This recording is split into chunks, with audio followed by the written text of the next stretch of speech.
간증이죠. 우리 임창민 형제가 나와서 본인의 삶의 간증을 잠깐 나누고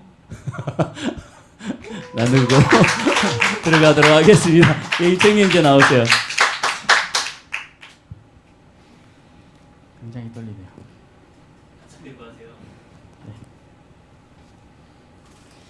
안녕하세요. 더 파더스 처치에서 드럼으로 예배를 드리고 있는 임창민입니다.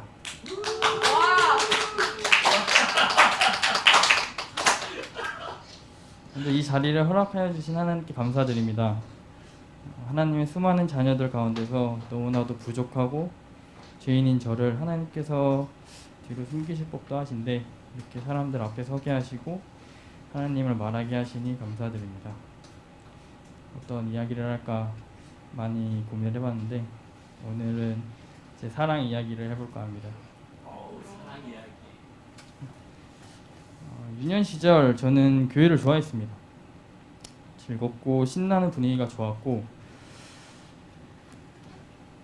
교회에 있는 모두에게 예쁨을 받아서 더 좋았던 것 같습니다. 무엇보다 하나님을 점점 알아간다는 것에 알 수 없는 만족이 있었습니다. 조금씩 크면서는 교회에서 멀어졌습니다. 아버지가 교회를 싫어하셔서 눈치가 보이기도 했고 교회 친구가 없다 보니 혼자 있는 것이 불편하고 힘들었습니다. 마음으로는 늘 하나님에 대해 더 알고 싶어 했지만 어쩔 수 없는 문제에 부딪혀서 멀어지게 된 것 같습니다. 이때 이런 제 마음을 나눌 수 있고 좀 편안하게 기댈 수 있는 교회가 있었더라면 더 많이 성장해 있을 텐데 하는 아쉬움이 좀 남습니다. 방황하던 청소년기를 보내고 청년이 된 지금은 편안히 기댈 수 있는 마음을 나눌 수 있는 교회가 생겼습니다. 그 안에서 하나님을 향한 열정과 마음을 쏟아내며 성장하고 있고 어릴 적부터 이어져 온 알 수 없는 하나님을 향한 나의 마음이 갈망이라는 것을 알게 되었습니다. 제 안의 갈망은 점점 더 커졌고 나아가 하나님이 어떤 분인지 더 알고 싶어요. 하나님과 더 가까워지고 싶어요. 하나님을 느끼고 싶어요. 하나님과 대화하고 싶고 하나님이 궁금해요. 라는 내용의 기도도 하게 되었습니다. 얼마 전까지만 해도 제가 왜 이런 기도를 하는지도 몰랐습니다. 그저 이런 마음이 자꾸 생기는데 생기는 이유도 모르며 기도했습니다. 최근에서야 그 이유를 알게 됐는데 그 이유는 바로 사랑이었습니다. 제게 들었던 생각, 제가 느꼈던 감정은 누군가를 사랑하게 되면 자연스럽게 생기는 마음이었습니다. 네, 아무래도 저는 사랑에 빠진 것 같습니다. 제가 지금 느끼는 감정, 갈망은 너무나도 커서 담장은 답답하고 힘들지만 이런 저의 마음이 전부 채워지게 된다면 얼마나 행복할지 벌써 가슴이 벅차고 떨립니다. 사랑한다면 전부 알게 되고 모든 것이 해결될 것이 분명하니까요. 저는 이제야 제 감정이 무엇인지 알게 되었고 열심히 사랑을 해보려 합니다. 제가 왜 하나님을 사랑하게 되었는지는 아마 하나님이 저를 먼저 사랑하셔서 그리고 사랑이라는 마음을 제게 주셔서 사랑하게 되었을 거라 생각합니다. 이것이 제 사랑 이야기입니다. 혹시 제 이야기를 들으시면서 공감되셨던 분들이 있다면 그분도 아마 하나님과 사랑에 빠진 것 같습니다. 제 다음 간증은 그 분이 하셨으면 좋겠습니다. 혹시 제 이야기를 듣고 감동하신 분이 있다면 손을 들어주시면 그분이 하셨으면 좋겠습니다. 혹시 있을까요? 아쉽게도 없다면 다음은 이율 자매가 하도록 하겠습니다. 감사합니다. 하나님의 말씀을 함께 나누도록 하겠습니다. 하나님의 말씀은 시편 146편 1절에서 4절에 있는 말씀을 함께 나누도록 하겠습니다. 우리 한 목소리로 함께 같이 읽도록 하겠습니다. 시작. 할렐루야. 내 영혼아 여호와를 찬양하라. 나의 생전에 여호와를 찬양하며 나의 평생에 내 하나님을 찬송하리로다. 귀인들에 의지하지 말며 도울 힘이 없는 인생도 의지하지 말지니 그의 호흡이 끊어지면 흙으로 돌아가서 그날에 그의 생각이 소멸하리로다. 아멘. 오늘 하나님의 말씀을 가지고 하나님만 의지하십시오라는 말씀으로 여러분들과 좀 나누려고 합니다. 여러분 무디 선생님 아시나요 혹시? D.L. 무디라고 많이 들어보셨죠? 자, 이 D.L. 무디 선생님은 과거에 뭘 하셨던 분일까요? 뭘 하셨을까? D.L. 무디 들어봤어요? 네, 과거에 뭐 했던 사람이에요? 신발 비슷해. 그렇죠. 구두 닦기 공이었습니다. 열심히 구두를 닦는 사람이었어요. 이 D.L. 무디 선생님이 구두를 닦고 있다가 하나님을 만납니다. 그래서 하나님에게 사랑에 빠졌어요. 그걸 앞에서 계속 그렇게 하고 있으면 신경이 글로 가요. 아셨죠? 그걸 또 언제 거기에서 그걸 다 모아갖고 그 사랑에 빠진 D.L. 선생님이 이런 말씀을 하셨습니다. 천국에 가는 열차에는 두 가지의 좌석이 있답니다. 하나는 1등석, 하나는 2등석을 타고 간다 그래요. 근데 2등석을 타고 가는 사람들이 왜 2등석만 타고 가냐면 이 2등석을 타는 사람들은 두려울 때만 하나님을 찾는다 그래요. 그러니까 자기가 두렵고 자기가 필요하고 자기가 원할 때 그럴 때만 하나님을 찾는 사람들은 나중에 하나님 곁으로 갈 때 2등석을 타고 간다 그러고요. 1등석을 타고 가는 사람들은 언제나 하나님을 의지하는 사람이다 라고 얘기를 합니다. 그러면서 D.L. 무디 선생님은 이렇게 얘기해요. 이렇게 좋은데 왜 1등석 표를 타지 못할까? 라고 얘기해요. 자, 여러분들에게 질문을 하겠습니다. 여러분들은 1등석을 타고 가실 거예요? 2등석을 타고 가실 거예요? 1등석. 자, 그러면 여기에서 나의 모든 것들을 들여서 하나님만 의지하고 가는 것, 이것은 무엇이냐? 100% 하나님을 의지하는 것, 80% 의지하는 것, 혹은 하나님을 50% 의지하는 것. 이 의지하는 프로세스에 따라 그 사람의 뭐가 결정되냐면 믿음이 결정된다고 그래요. 그러니까 내가 하나님을 전적으로 100% 의지하면 그 사람은 100%의 믿음, 1등석을 타고 가겠죠. 내가 여기에서 프로스가 계속 떨어지면 떨어질수록 나는 2등석에 가까워질 수 있더라. 아마도 요즘에 입석이라는 것이 생겼으면 입석을 타고 가는 사람들이 정말 많지 않을까. 1등석과 2등석을 타지 못하고 입석을 타서라도 가려고 하는 그러한 사람들이 되게 많지 않을까라는 생각을 해요. 여러분들, 이 하나님 앞에서 우리가 말로만 믿고 그리고 머리로만 믿고 이렇게 하나님을 신뢰하고 나아간다면 우리는 별 의미할 게 없어요. 여기에서 하나님만 의지하고 나간다, 100% 의지하고 나간다라는 거는요, 우리 그런 찬양 여러분 혹시 들어보셨어요? 내게 있는 모든 것을 아낌없이 드리리. 어디서 많이 불러요? 헌금할 때. 어떻게 알아요? 딴 교회에서 헌금할 때 이 찬양을 부릅니다. 그래서 이거를 뭐라고 얘기하면 헌금송이라고 얘기해요. 절대 헌금송 아닙니다. 이거 영어 성경으로 보면 어떻게 되어 있냐면요, 여기에서 내가 있는 모든 것은 뭐냐면 나의 모든 것이에요. 나의 삶, 돈, 의지, 경험, 나의 미래, 계획하는 모든 것들, 공부하는 모든 것들, 여기에서 모든 것은 모든 거예요. 진짜 모든 거예요. 그러니까 즉 얘기할 때 우리가 여기서 헌금하면서 내게 있는 모든 것을 주님 앞에 드리리는, 이건 그냥 내게 있는 헌금을 드린다는 개념이 아니고요, 나의 온전한 100%를 주님 앞에 드리겠습니다라고 얘기하는 거예요. 그것이 그렇게 쉽게 부를 수 있는 찬양이 아니에요. 그 노래를 만든 분이 그 의도로 만들었대요. 나에 있는 거를 드리고 싶어서, 나에 있는 모든 것들을 드리고 싶어서. 근데 그것이 왜곡이 돼서 그 노래만 들으면, 그 찬양만 나오면 싫어하시는 분들이 있어요, 교회에서. 이거 또 헌금하라는 얘기네 이러고. 절대 아닙니다. 하나님을 의지하는 건 뭐냐면 나의 100% 하나님 앞에 나아가는 거예요. 여러분, 우리 다윗을 한번 보도록 하겠습니다.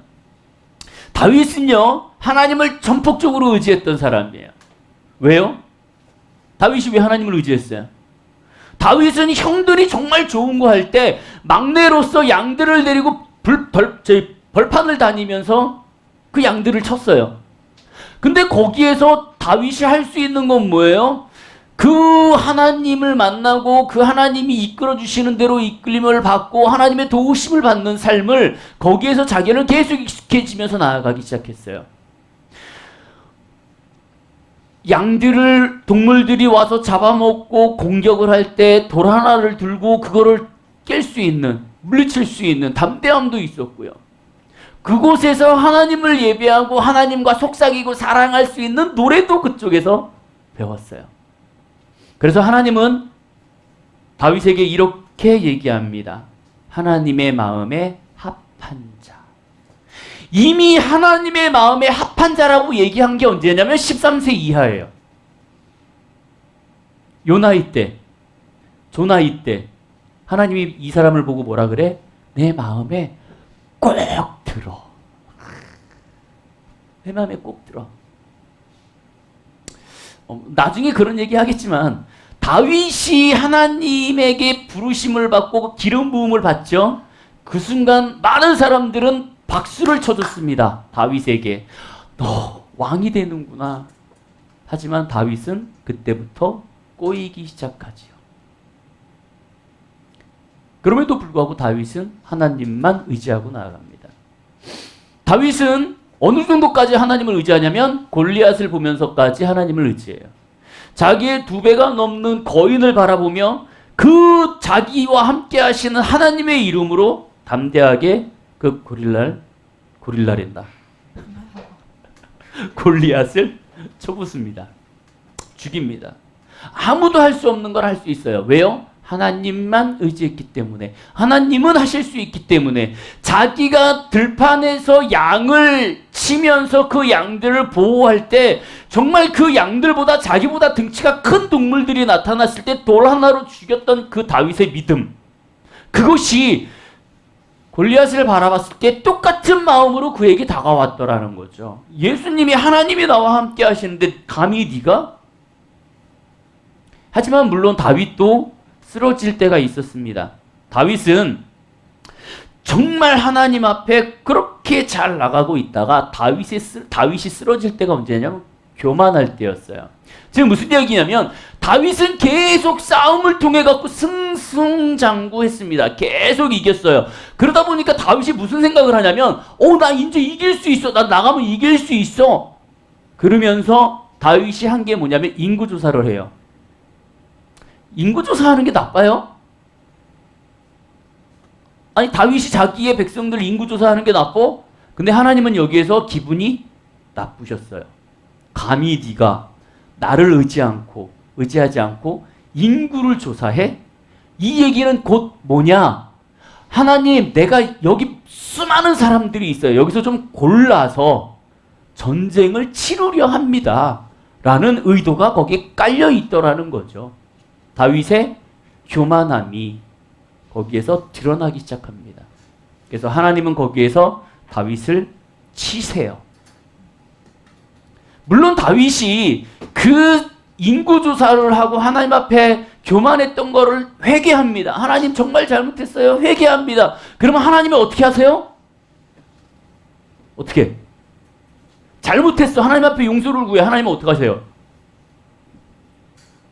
죽여? 용서? 화는? 내 안 내? 상황에 따라서. 하나님은 우리가 아시는 하나님은 용서하시는 하나님이죠. 회개했으니까 그래 너 잘못했지. 하지만 성경에서는 의외의 반응이 나옵니다. 하나님께서는 전염병을 통하여서 7만 명을 죽여버리세요. 백성들을. 그 이유는 단 하나. 너의 왕 다윗이 나에게 교만하였다. 그리고 다른 우상을 섬겼다. 그 다른 우상은 누구예요? 나 외에 다른 사람을 쫓아가는 것. 모세 이야기를 잠깐 할까요? 모세는 10일 동안 갈 수 있는 그 가나안 땅을 40년을 돌아서 갑니다. 자, 이스라엘 백성들을 출애굽을 시켜갖고 딱 가나안 땅을 정탐하고 들어오는데요. 자, 보세요. 가나안 땅 출애굽을 해갖고 가나안 땅을 들어갔다 왔어요. 안 간 게 아니에요. 갈 수 있는 거리예요. 충분히 열흘이면 갈 수 있는 거리예요. 갔다 와서 보고하는 그 잘못된 보고 때문에 40년을 도는데요. 40년을 도는 이유가 있습니다. 뭐냐면 아무것도 없는 곳, 재산도 없고 먹을 것도 없고 물도 없고 잘 수도 없는 곳에서 내가 너희를 40년을 재우고 먹이고 입히고 돌아다니면서 아무런 이유 없이 잘 살게 할 거야. 물도 먹일 수 있어. 라는 것들을 철저하게 배우려고 하는, 가르치려고 하는. 그러니까 하나님께서 이스라엘 백성을 40년 동안 광야 생활을 하게 하신 이유는 단 하나예요. 잘못해서도 있어요. 하지만 궁극적으로 뭐냐면 하나님만 의지하게 하는 거예요. 하나님만 의지하게 하는 거. 근데 하나님만 의지하는 그 이스라엘 백성들에게 하나님은 이렇게 얘기하십니다. 신명기 8장 12절에서 14절에 보면 내가 먹어서 배부르고 아름다운 집을 짓고 거주하게 된대. 가나안에 들어가면은요, 네가 먹어서 배부르고, 내가 먹어서 배부르고, 아름다운 집을 짓고 거주하게 되며, 또 내 소와 양이 번성하며, 내 은금이 증식되며, 내 소유가 다 풍성하게 될 때, 하나님이 가나안 땅에 이스라엘 백성들을 들여보내는 이유가 뭐예요? 이것 때문이에요. 내가 너희에게 좋은 걸 줄 거야. 축복을 줄 거야. 정말 아름다운 걸 줄 거고 너희가 행복하게 살 거야. 너희가 과거 애굽에서 종된 삶을 살았던 것이 정말 이곳에서는 풍족된 삶을 살 거야. 라는 의미에서 가나안 땅으로 데리고 와서 지금 이 축복을 그대로 주시는 거예요. 근데 14절에 이렇게 되어 있습니다. 네 마음이 교만하여 내 하나님 여호와를 잊어버릴까 염려한다. 하나님을 전적으로 의지하던 사람들이요, 삶이 편안해지고 돈이 생기잖아요. 그러면 하나님을 멀리하게 돼요. 교만해요. 그때부터는 나 혼자 할 수 있어. 나 혼자. 여러분 정말 기억하셔야 되는 게 뭐냐면 간단하게 이거예요. 내가 1,000원에서 100원을 헌금할 수 있어요. 내가 10,000원에서 1,000원을 헌금할 수 있고요. 100만원에서 10만원, 500만원에서 50만원 헌금할 수 있습니다. 1억에서 1,000만원. 해야죠. 1억에서 1,000만원? 2,000만원이면 우와 가 되는 거죠.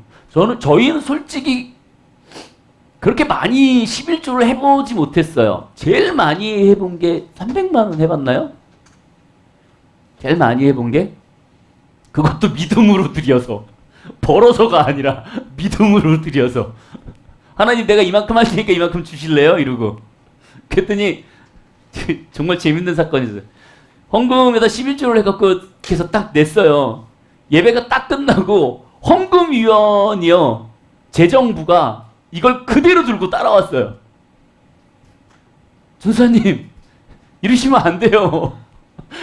그때 거기에서 사례비를 제가 50만원 받았거든요. 한 달에 50만원 사례받는 사람이 11조를 이만큼을 한 거예요. 그러니까 이분들도 이게 너무 어려운 거예요. 그러니까 이 돈을 들고 헌금을 들고 따라왔어요. 재정부에서 이거 입금을 안 하고. 목사님 전도사님 이거 정말이에요? 정말 맞아요?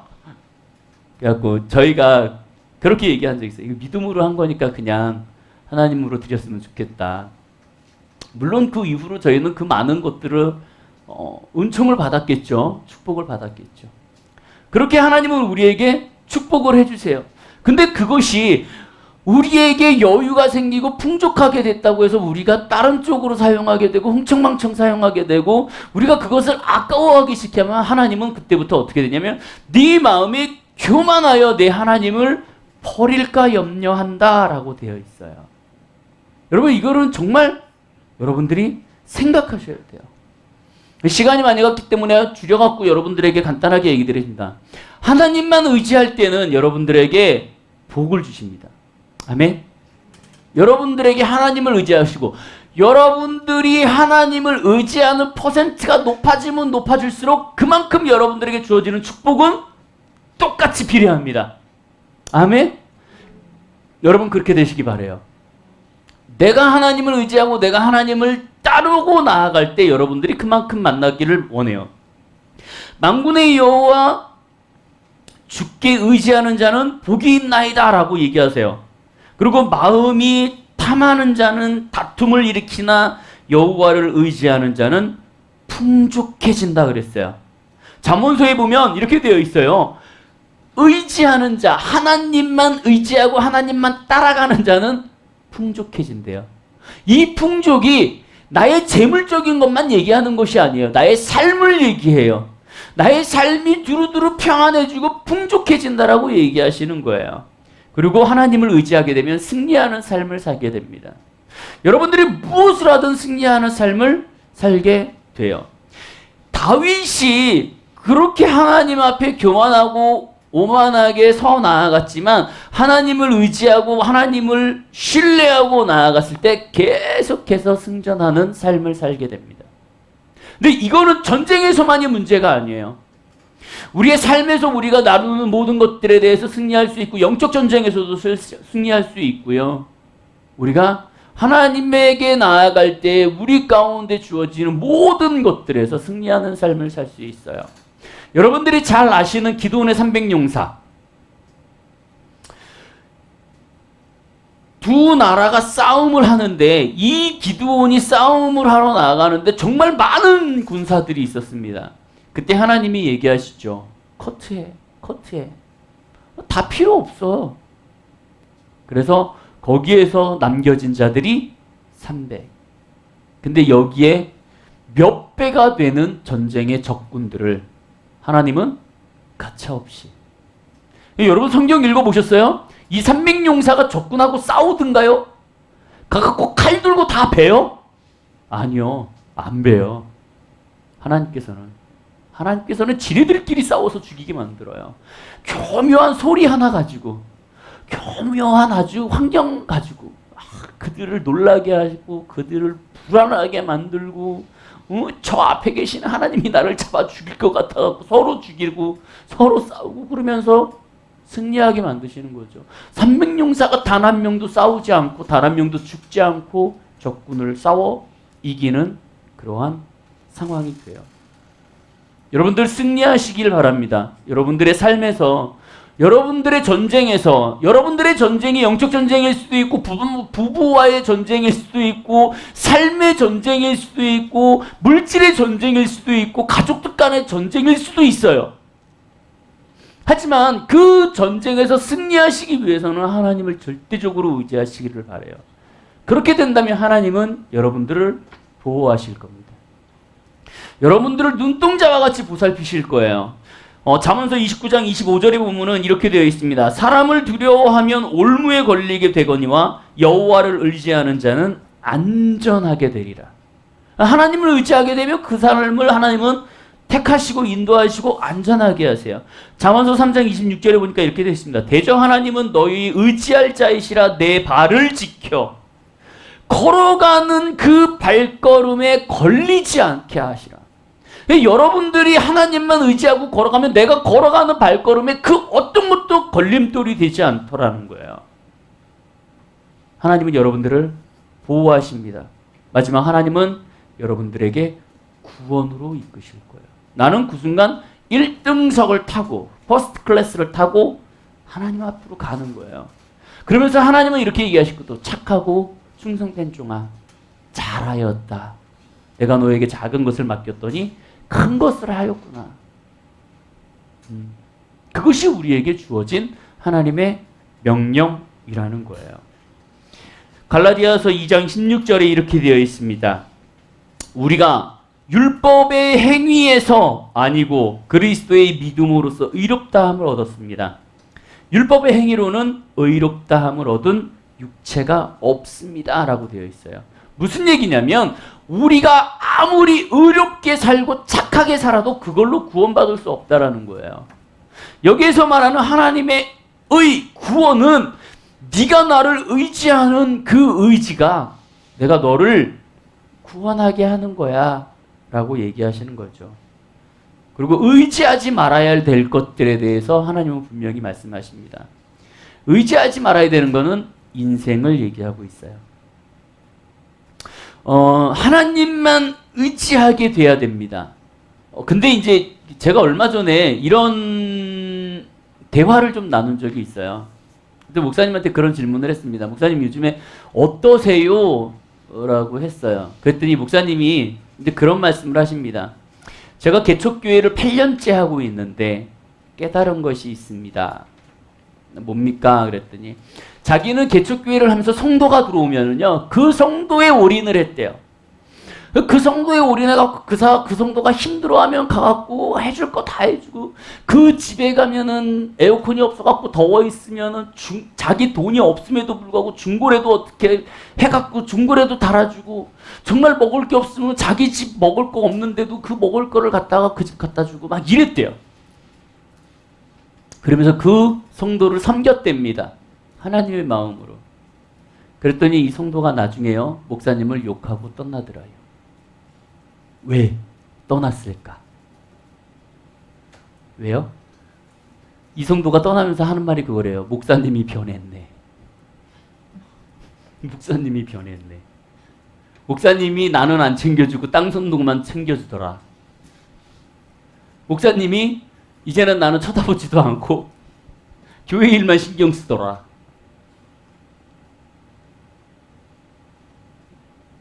그러면 이 성도는 지금 누굴 보면서 교회를 나오는 거예요? 목사님을 보면서 나오는 거예요. 이게 정말 의지하지 말아야 될 것이 이거예요. 사람을 의지하면 안 돼요. 여러분도 제가 말씀드리지만 저를 믿고 교회를 다니고 저를 의지하는 그런 건 없으셔야 돼요. 제 뒤에 계시는 하나님, 저와 함께 하시는 하나님, 이 교회에 함께 하시는 하나님을 여러분들을 믿고 의지하고 나가시는 거지, 목사를 의지하고 나가서는 절대 안 되고요. 목사 또한 성도를 의지하고 나가서는 절대 안 돼요. 예전에 어떤 교회 목사님이 건축을 하시는데 성도가 10억을 건축비로 냈어요. 이 목사님은 그 성도가 교회에 오면 막 뛰어가고 인사를 합니다. 오라요? 근데 정말 재밌는 건 뭐냐면요, 내가 10억을 헌금한 사람은요, 교회 들어올 때 되게 떳떳이 들어와요. 되게 당당히 들어와요. 그리고 감히 여러분 그거 알아요? 혹시 그 돈으로 갑질하는 사람들 백화점 가갖고 여기 어깨 딱 들어가갖고 네가? 이러는 것처럼 교회도 똑같아요. 헌금 많이 하는 사람들은 지가 교회에다 헌금하는 게 사람한테 하는 거예요? 목사님한테 하는 게 아니잖아요. 하나님한테 하는 거잖아요. 되게 교만해요. 되게 교만해요. 근데 목사님은 그거에 또 쩔쩔쩔쩔 매요. 왜? 그 사람 떠나가면 재정이 빵꾸가 나니까. 근데 분명히 여기에서 하나님은 얘기해요. 절대 하나님을 의지하지 마시기 바랍니다. 나를 보지 마세요. 나를 보면 시험 들어요. 아니 내 식구들도 나를 보면 시험 드는데 여러분들도 나를 보면 시험 들죠. 나와 함께 하시는 하나님, 목사님과 함께 하시는 성령님, 그리고 목사도 주의해야 될 건 성도들을 바라보면서 그들을 의지하고 나아가면 되지 않더라는 거죠. 그리고 또 하나, 재물을 의지하지 마시기 바라요. 정말 돈은 믿을 게 못 됩니다. 옛날 어른들이 그런 말이 있어요. 돈은 있다가도 없고 없다가도 생기는 거예요. 과거를 돌아보세요. 나의 친구들 혹은 뭐 주변에 있는 사람들이 정말 돈 없이 막 궁핍하게 살다가 어느 날 갑자기 돈이 생겨갖고 그러는 사람도 있고요. 주변의 사람들 정말 돈 많이 막 이렇게 살다가요, 쫄딱 망해갖고 정말 힘들게 사는 사람들도 있어요.